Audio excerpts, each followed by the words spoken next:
दोस्तों आज की वीडियो में बात करेंगे C TET, UP TET, H TET, S TET, TGT exam में जो भी क्वेश्चन पूछे जाते हैं उनकी बात करेंगे दोस्तों आज की वीडियो में।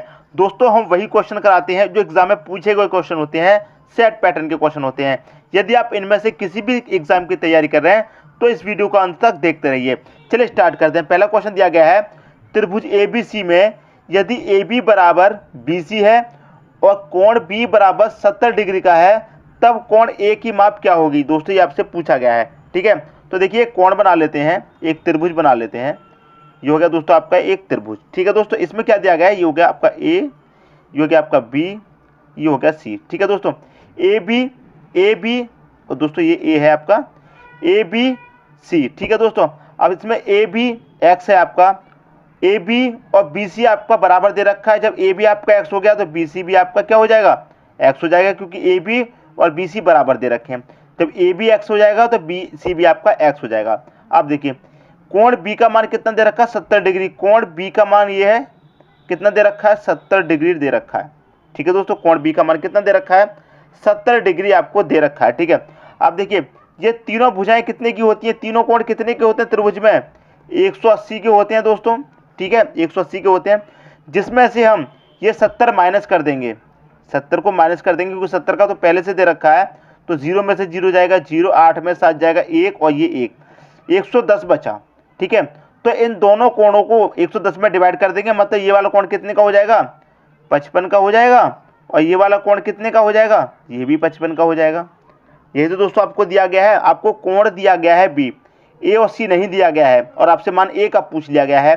तो देखिए 70 आपको दे रखा है तो दो कोण आपके खाली बचे, तो ये दोनों कोण बराबर बराबर डिग्री में बढ़ जाएंगे कि नहीं बढ़ जाएंगे, ठीक है दोस्तों। तो देखिए मैं आपको बता दूं, जब भुजाएं बराबर हैं तो इन दोनों का संगत कोण भी बराबर होता है। देखिए कैसे, जब भुजाएं बराबर होती हैं तो कोणों का संगत कोण भी बराबर होता है, ठीक है दोस्तों। बात समझ में आ गई। तो देखिए एक कोण आपको दिया गया है तो ये दोनों कोण बचे खाली, तो इन दोनों कोण को बराबर बराबर डिवाइड कर दीजिए, क्योंकि टोटल 180 होता है, जिसमें 70 दे रखा है तो कितना बचा, 110 बचा।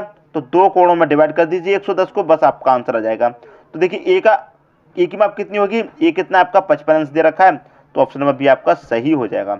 उम्मीद करता हूं दोस्तों ये क्वेश्चन आप सबकी समझ में अच्छे तरीके से आ गया होगा। यदि किसी की समझ में नहीं आया है दोस्तों तो कमेंट कीजिए अभी के अभी, ठीक है दोस्तों। नेक्स्ट वीडियो बनाऊंगा तो उसमें क्लियर करा दूंगा, क्योंकि एच टेट सी टेट का एग्जाम हो रहा है दोस्तों, तो उसके लिए मैं फिलहाल वीडियो आपके लिए प्रोवाइड कर रहा हूं। तो नेक्स्ट वीडियो में आपका कन्फ्यूजन भी क्लियर करा दूंगा, ठीक है दोस्तों। आप ज़्यादा से ज़्यादा क्या कीजिए, वीडियो को शेयर कीजिए, क्योंकि जितने भी स्टूडेंट तैयारी कर रहे हैं उन सभी तक ये वीडियो पहुंच जाए, ठीक है दोस्तों। अब देखते हैं अगला क्वेश्चन।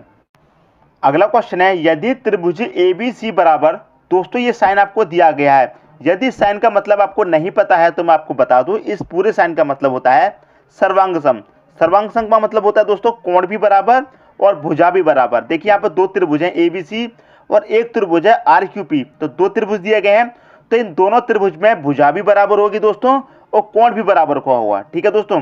तथा AB बराबर 4 सेंटीमीटर दिया गया है, कोण B बराबर 40 अंश दिया गया है और कोण A बराबर 80 अंश है, तब इनमें से कौन सत्य होगा, ठीक है दोस्तों। तो दो त्रिभुज दिए गए हैं तो हम दो त्रिभुज यहाँ पर बना लेते हैं, दो त्रिभुज दोस्तों बना लेते हैं। एक त्रिभुज है दोस्तों आपका ABC, दूसरा त्रिभुज है दोस्तों RQP, दो त्रिभुज हो गए दोस्तों, ठीक है। जिसमें AB बराबर 4 सेंटीमीटर है, मतलब AB बराबर कितना है दोस्तों, 4 सेंटीमीटर है, ठीक है दोस्तों। AB बराबर 4 सेंटीमीटर है और कोण B का मान कितना है, 40 अंश, तो कोण B आपका यही तो है, इसका मान कितना दोस्तों, 40 अंश। तथा कोण A का मान है आपका 80 अंश, यही तो है, A का मान है आपका दोस्तों 80 अंश। अब देखिए इनमें से कौन सत्य होगा। आपको दोस्तों क्या दिया गया है यहाँ पर, सर्वांग सम। सर्वांग सम का मतलब क्या होता है, कोण भी बराबर और भुजा भी बराबर, ठीक है दोस्तों। जो इसके कोण होंगे वही इसके कोण होंगे, जो इसकी भुजाएं होंगी वही दोस्तों इसकी भुजाएं होंगी। अब इसका मतलब ये हुआ, जो यहाँ पर B का मान है 40 अंश, वही यहाँ पर Q का मान होगा 40 अंश।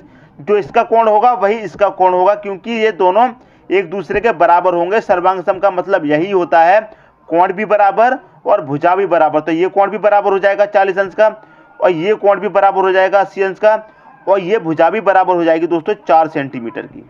बात समझ में आ गई? ठीक है दोस्तों, बात क्लियर होगी। अब देखिए, ये आपका 80 अंश का कोण हो गया, ये 40 अंश का होगा। तीनों कोण कितने के होते हैं? 180 के। ये 80 का हो गया, ये 40 का हो गया, 120 हो गया, तो बचा कितना? 60 तो बचा। तो ये कितने का हो जाएगा दोस्तों? आपका 60 का हो जाएगा। और यही कितने का हो जाएगा दोस्तों? आपका 60 का हो जाएगा। ठीक है दोस्तों, यहाँ तक बात क्लियर होगी। अब आपसे पूछा गया इनमें से कौन सत्य है। अब ऑप्शन को आप चेक करेंगे। QP मतलब QP 4 सेंटीमीटर है, ये QP 4 सेंटीमीटर आपका नहीं है। यही तो आपका 4 सेंटीमीटर है, ये आपका 4 सेंटीमीटर नहीं है, तो ये दोस्तों आपका गलत हो जाएगा। ऑप्शन चेक करेंगे दूसरा, QR आपका बराबर 4 सेंटीमीटर है। ठीक है दोस्तों, QR बराबर 4 सेंटीमीटर है। और R का मान कितना दे रखा? 60, लेकिन R का मान तो यहाँ पर 80 है, तो ये ऑप्शन भी दोस्तों आपका गलत हो जाएगा। ठीक है, इसे चेक करते हैं। RQ बराबर 4 सेंटीमीटर है, तो RQ बराबर 4 सेंटीमीटर बिल्कुल सही है। और कोण P का मान कितना? 60, तो कोण P का मान कितना है दोस्तों? 60, क्योंकि यहाँ 60 है तो यहाँ भी 60 हो जाएगा, तो यही ऑप्शन दोस्तों आपका सही हो जाएगा। उम्मीद करता हूँ दोस्तों ये क्वेश्चन आपको बहुत ही अच्छे तरीके से समझ में आ गया होगा। और इस टाइप के एग्जाम में क्वेश्चन बहुत ज़्यादा पूछे जाते हैं, क्योंकि ये साइन जो दे रखे होते हैं ये आपको कंफ्यूज करते हैं। आपको इनके बारे में सही से यदि नहीं पता है तो सवाल को सॉल्व नहीं कर पाएंगे। ठीक है दोस्तों, इस साइन का मतलब है कोण भी बराबर, भुजा भी बराबर। बराबर के ऊपर ये वाला साइन इस तरह से लगा हुआ होगा, इसका मतलब होता है सर्वांग सम, जिसका मतलब कोण भी बराबर और भुजा भी बराबर। यदि किसी की समझ में ये क्वेश्चन अभी भी नहीं आया है दोस्तों, तो कमेंट बॉक्स में बता देना। यदि समझ में आ गया है दोस्तों तो एक लाइक कर दीजिए। ठीक है, अब देखते हैं अगला क्वेश्चन। अगला क्वेश्चन है, एक चतुर्भुज ABCD में कोण A का मान 50 अंश है, कोण B का मान 80 अंश है और कोण C का मान 90 अंश है, तो कोण D का मान क्या होगा? ठीक है दोस्तों, देखिए एक चतुर्भुज दिया गया है, एक चतुर्भुज बना लेते हैं। ठीक है दोस्तों, चतुर्भुज होता है जिसके 4 कोने होते हैं। ये चतुर्भुज हो गया दोस्तों, ये A हो गया, ये B हो गया, ये C हो गया और ये दोस्तों आपका D हो गया। ठीक है, कोण A का मान कितना दे रखा है? 50 अंश। इसका मान दोस्तों आपको दे रखा है 50 अंश। B का मान आपको दे रखा है 80 अंश, लिख लिया। C का मान दे रखा है दोस्तों आपको 90 अंश। तो D का मान क्या होगा, ये दोस्तों आपसे पूछा गया है। ठीक है, देखिए ये चतुर्भुज होता है, ये कितने के बराबर होता है? 360 के बराबर। मतलब चारों कोणों का मान कितना होता है? चारों कोणों का मान कितना होता है? 360 होता है। ठीक है दोस्तों, देखिए 50 दिया गया है, ठीक है, प्लस 80 दिया गया है, ठीक है, प्लस 90 दिया गया है। सबको जोड़ लीजिए, कितना हो जाएगा? जब सबको जोड़ेंगे आप तो ये हो जाएगा आपका 220। ठीक है, सबको जोड़ेंगे 220 हो जाएगा। तो 360 में से 220 को हटा दीजिए, कितना बचेगा आपका? 140 बचेगा। ठीक है, तो यहाँ पर कितना का मान होगा? 140 का मान होगा। डी का मान कितना होगा दोस्तों? 140 अंश। चारों कोणों का मान होता है दोस्तों, चतुर्भुज में चारों कोणों का मान होता है 360।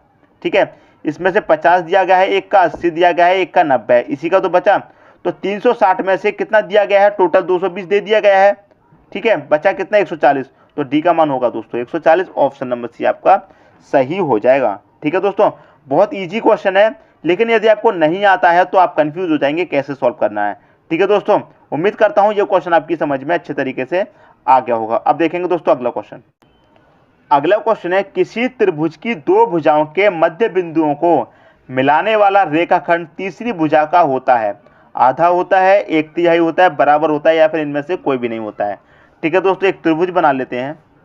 ठीक है, एक त्रिभुज हमने बना लिया। दिया क्या गया? किसी त्रिभुज की दो भुजाओं के मध्य बिंदु। ठीक है दोस्तों, किसी त्रिभुज की दो भुजाओं मतलब पहली भुजा ये और दूसरी भुजा ये। ठीक है दोस्तों, तीसरी भुजा का क्या होता है? तो तीसरी भुजा आपकी ये हो गई। तो पहली भुजा ये हो गई, दूसरी भुजा हो गई। इनका क्या दे रखा? मध्य बिंदुओं को मिलाने वाला। तो मध्य बिंदु इनका ये हो जाएगा। ठीक है दोस्तों, ये तो मध्य बिंदुओं को मिला रहा है, ये मध्य बिंदुओं को मिलाने वाली रेखा है। ठीक है, तो तीसरी भुजा का क्या होगा? तीसरी भुजा ये है, इसका मध्य बिंदु लेंगे दोस्तों तीसरी भुजा का। ठीक है दोस्तों, तीसरी भुजा का क्या लेंगे? मध्य बिंदु। क्वेश्चन को अच्छे से समझिए। किसी त्रिभुज की दो भुजाओं के मध्य बिंदुओं को, किसी त्रिभुज की दो भुजाओं के मध्य बिंदुओं को, मतलब एक त्रिभुज हो गया, इसकी दो भुजा हो गई, और पहली भुजा का मध्य बिंदु और दो भुजाओं को मध्य बिंदुओं को मिलाने वाली रेखा, यही तो है मिलाने वाला रेखाखंड। मिलाने वाली तीसरी भुजा का क्या होता है? तो दोस्तों ये वाली रेखा और तीसरी भुजा की रेखा का कितना होता है? आधा होता है। इन दोनों को जो भुजा मिला रही है इसके बीच से मध्य बिंदु जो जाएगा वो तीसरी भुजा का क्या होगा दोस्तों, आधा होगा। तो यही ऑप्शन नंबर ए आपका सही हो जाएगा। ठीक है दोस्तों, तीसरी भुजा का क्या होगा, मतलब ये वाली रेखा इस तीसरी भुजा की क्या हो जाएगी, इसके मध्य बिंदु, पहली वाली रेखा के मध्य बिंदु दूसरी वाली रेखा के मध्य बिंदु को मिलाने वाली जो रेखा है वो तीसरी रेखा का क्या हो जाएगी, आधा हो जाएगी। यही ऑप्शन नंबर दोस्तों आपका सही हो जाएगा, ऑप्शन नंबर ए। उम्मीद करता हूं ये क्वेश्चन भी आपकी समझ में आ गया होगा। ठीक है दोस्तों, आप देखते हैं अगला क्वेश्चन। अगला क्वेश्चन है समांतर चतुर्भुज में दो सम्मुख कोणों का अनुपात है। ठीक है दोस्तों, समांतर चतुर्भुज है। समांतर चतुर्भुज का मतलब क्या है, जिसकी चारों भुजाएं समान हों। ठीक है दोस्तों, चारों भुजाएं समान हों, वही होता है दोस्तों आपका समांतर चतुर्भुज। ठीक है दोस्तों, जिसमें दो सम्मुख कोण, सम्मुख कोण का मतलब होता है दोस्तों इस तरह से, मतलब जितने का ये कोण है उतने का यही कोण होगा। और समांतर चतुर्भुज में क्या होगा दोस्तों, ये कोण भी 90 का है, ये कोण भी 90 का है, ये कोण भी आपका 90 का रहेगा और ये कोण भी आपका 90 रहेगा, क्योंकि चतुर्भुज समांतर है। और दो सम्मुख कोण का मतलब होता है इस तरह से पैरेलल, ये कोण और ये कोण का मान। ठीक है, इसका मान 90 है और इसका मान भी दोस्तों आपका क्या है, 90 है। ठीक है दोस्तों, अनुपात पूछा गया है तो 90 एकम 90, 90 एकम 90, 1:1 आ जाएगा। ऑप्शन नंबर डी दोस्तों आपका सही हो जाएगा। ठीक है दोस्तों, उम्मीद करता हूं ये क्वेश्चन भी आप सभी की समझ में अच्छे तरीके से आ गया होगा। दोस्तों यदि वीडियो पसंद आया तो लाइक करें और दोस्तों में भी शेयर करें। यदि आपने हमारे चैनल को अभी तक सब्सक्राइब नहीं किया है तो सब्सक्राइब कर लीजिए और बेल आइकन का बटन भी दबा दीजिए। दोस्तों धन्यवाद।